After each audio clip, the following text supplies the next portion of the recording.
Here. Sorry, I'm going to make you work tonight. I was wondering, after Harry Potter, are you guys going to go plunge back into acting and stuff? No, that's it for me. You're all cake shop busy. somewhere in Dorset.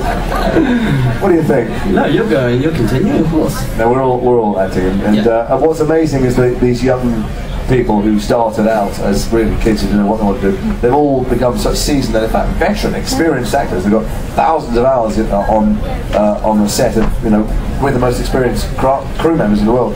They're all really fine actors. I think you're going to be very surprised by what Matthew and Tom and Dan, Rupert and Emma and everybody else is capable of, because you've just seen them play these one parts. But they're amazingly skilled, and I think you're all going to be thrilled with what they do.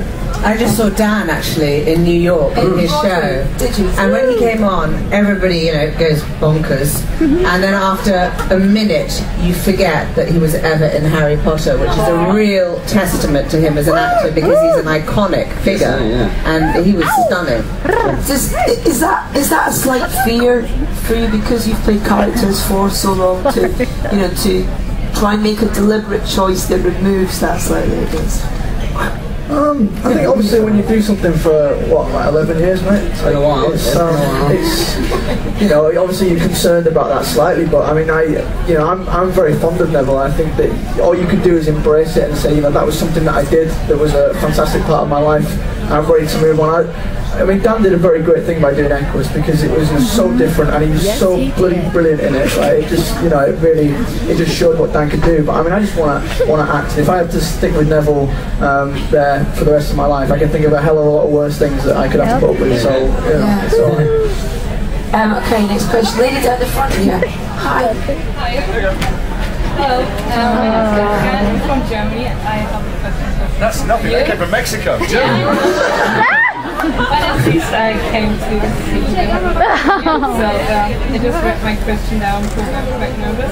So I just came from Germany to see the final Harry Potter premiere. And do you think after all the things that happened in the last book, did Lucius Malfoy finally realize that his pure-blood ideology needs more than a second thought? Do you think that he understands what he did to his family by choosing the Dark Lord and his beliefs as his master and his final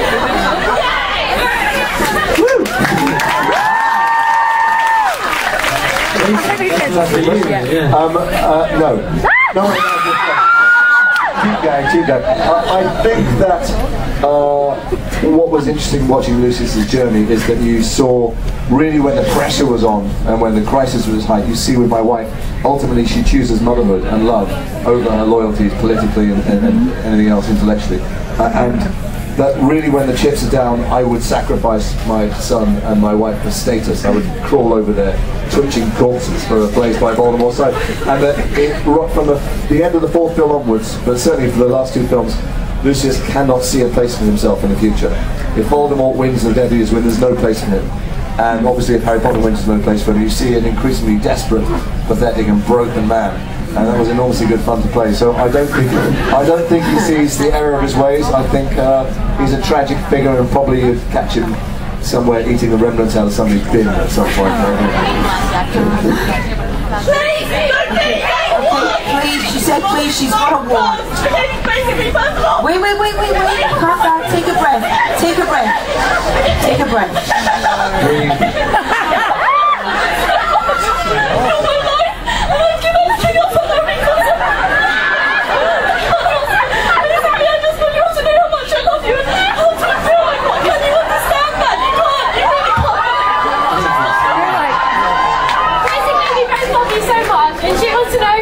If you understand how much you mean to us. You do now. When you next to be in McDonald's in Guildford? Yes, I love it. Where have you been in Guildford? Oh, I don't know. I'm not scheduled anytime soon. But bless you, I really appreciate your passion. I know. Thank you. Okay, gentlemen down the front here. I'm here from the USA. My brother and I came down for this. There we go. That's here in Mexico. It's like just above there, little country. But I heard that some of the actors from Lord of the Rings, after it finished, that they got tattoos commemorating the whole series trip, and not necessarily tattoos, but have you guys talked about doing anything as a cast to maybe commemorate the whole series? I did genuinely put it forward to people. I thought a small lightning bolt somewhere on the dairy would be nice. You're the only person I've ever said that do it. We should start a pact now between the four of us, really, because Daniel, Rupe and Emma weren't too keen this last time I checked. Did you take anything? Did you get any bits from set to take home? Jason. Oh. Did you get any, I'm kidding. Or you passed? I begged for a wand because I came up with that notion of the wand in the cane, and I was eventually on the 5th film. They gave me one. I took it home, and my kids broke it in about a week. Yeah, I wanted a wand as well, but no joy. I managed to get. I was given Draco's Slytherin ring. And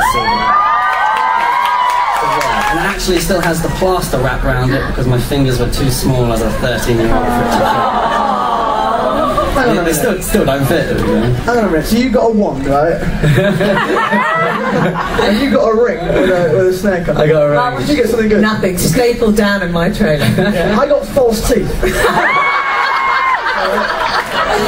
They're yours, man. They should be. That is lousy, man. That is cheap. Right, over here, it's made right behind me. Hi, I'm also from the U.S., but I'm here to study abroad. Do you know them? They're from America as well. Do you know each other? What state are you guys? North Carolina. North Carolina? Oh, I'm Georgia, sorry. Oh. But no, I'm here for study abroad, actually. Yeah. More fans though. I just wanted to know, were you worried about portraying characters that were already so loved by fans? Yeah. Expand on that? I don't know, I mean, I was a fan of the books myself, and so I knew, what this story meant to people, what it meant to me, and I guess that was one of the things that was always in the back of my mind, at least, was that, we wanted to get it right for you guys, and obviously for J.K. Rowling as well. I mean, it was her baby, and we wanted to make sure we really nailed it, and that's why. Thank you. There you go.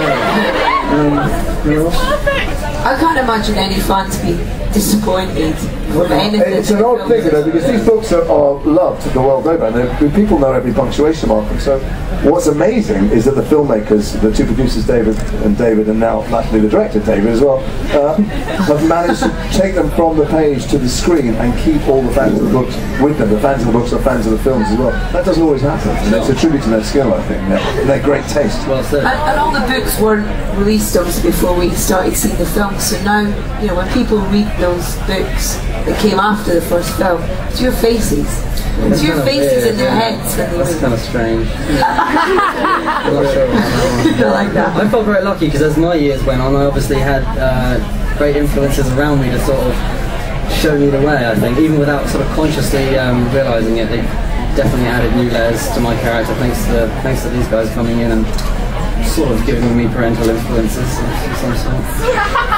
Sorry, the parents. Well, my first scene, I wasn't worried about the pressure from the books because I hadn't read the books, and I got the job, I read the book, and I just thought, what am I going to do? Not for the fans' sake, but I was aware that there are already these incredible actors in there, and particularly Alan Rickman was already in it, and Alan Rickman... He's not here, you don't need to clap him.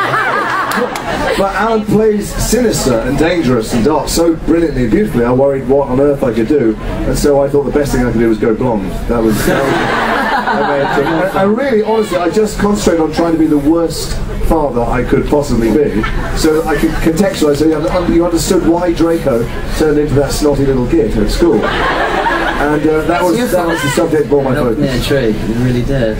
Throughout the films, there's an amazing collection of actors who have come in for one film or have continued through various films. The creme de la creme of I always think it's quite bizarre. I'm sure maybe Matt can back me up here, that I met a lot of them when I was sort of 11, 12. I didn't have a clue who Gary Oldman was, or yeah, I know, it's terrible. I was meeting all these great actors, and obviously I had no idea at the time. So it's kind of weird for me that I met them and then subsequently learned more about their careers later, and then freaked out about working with them.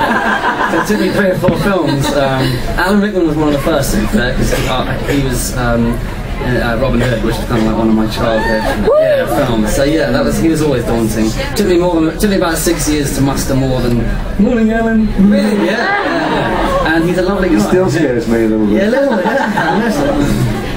Yeah.